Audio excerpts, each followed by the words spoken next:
Now, central dogma of life. Central dogma of life is the process in which the genetic information flows from DNA to RNA to make a functional product, protein.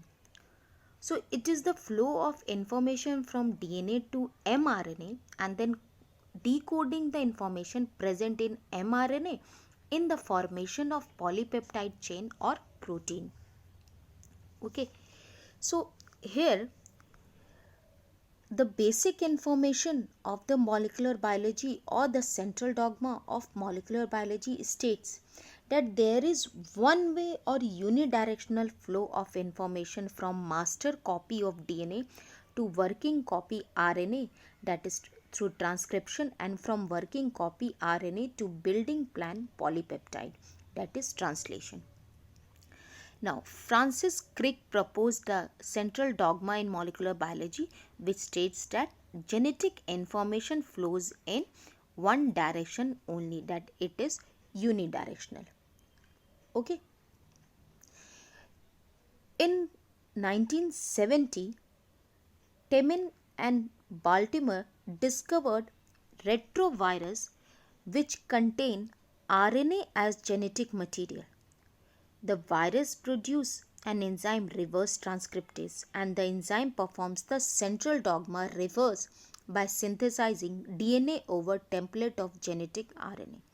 Now, the newly synthesized DNA then function as master copy, producing RNA through transcription and RNA controlling translation to synthesize polypeptide. Okay, so the process of formation of DNA from RNA is called reverse transcription. Okay, you can see it here, from RNA to DNA, and then these DNA copies can be integrated randomly into one of the chromosome of the host DNA. Okay, so this is the central dogma, that is in one directional only, means unidirectional. Okay, and this is the reverse flow of the information. Okay, where RNA is synthesized and then it is copied to DNA, and then DNA then transfers information to RNA, which takes part in translation of coded information to form polypeptide. Okay, and the mechanism is the characteristic of the retrovirus. Okay, now variations in DNA. Most of the DNA in the classic Boston Crick model simply called as bDNA, but there are other forms of DNA also, as A, B, C, D, Z, E. Okay, we will see how these are different from one of the other. Okay, now bDNA is the most common one which we have studied. It is right handed, okay, with 10 base pair per turn of helix. Okay, here you can see this is the bDNA. Next is aDNA. This is also right handed, originally identified by X-ray diffraction of analysis of DNA fibers at 75% relative humidity.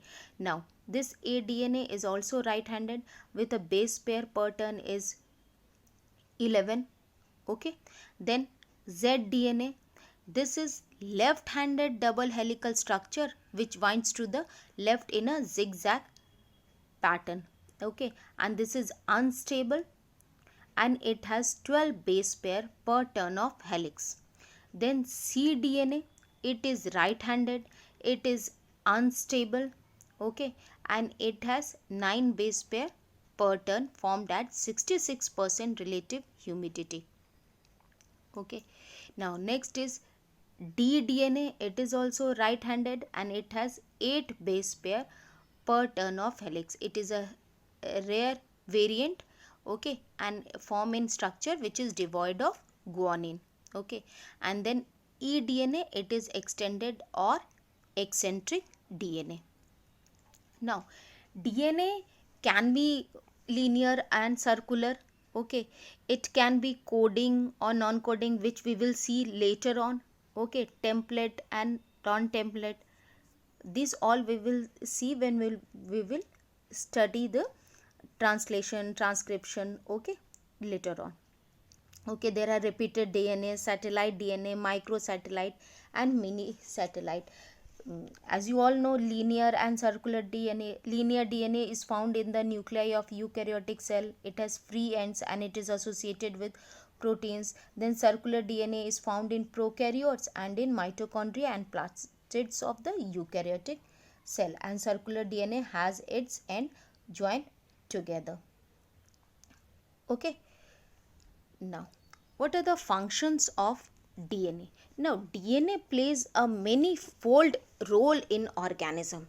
Okay, so it is the genetic material, so carry hereditary characters from parents to the young one. Okay, and this is achieved through its unique property of replication. Then crossing over produces recombination. It controls all the metabolic reaction of cell through RNAs and RNA directed synthesis of protein. It enables the cell to maintain, grow and divide by directing the synthesis of structural protein.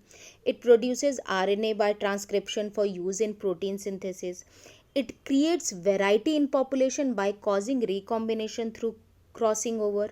Okay, and it contributes to the evolution of the organism by undergoing gene mutation. Okay, and it brings about differentiation of cells during development. Okay, now what are the characteristics of a genetic material, or the properties and function which should be fulfilled by a substance if it has to be qualified as a genetic material? So the requirements of the genetic material is that it should be present in every cell and it should contain all the genetic information in coded form. Okay, all the cells of the multicellular organism which possesses totipotency must have the same genetic material. Okay, now amount of genetic material should be same in all the cells of the body. It should have the diversity corresponding to the diversity found in organism and variations found in them. It should be able to store information and it should be able to replicate. Okay, so that the genetic information can be transferred to the progeny. Okay, now it should not be highly reactive and must be chemically and structurally stable. The genetic material should have a system to express itself in the form of Mendelian characters, and it should be able to undergo slow changes or mutation which are essential for adaptability and evolution. So in the next class we will see why DNA is a stable genetic material and why not RNA and proteins are known as the genetic material. Okay, so that's all for today.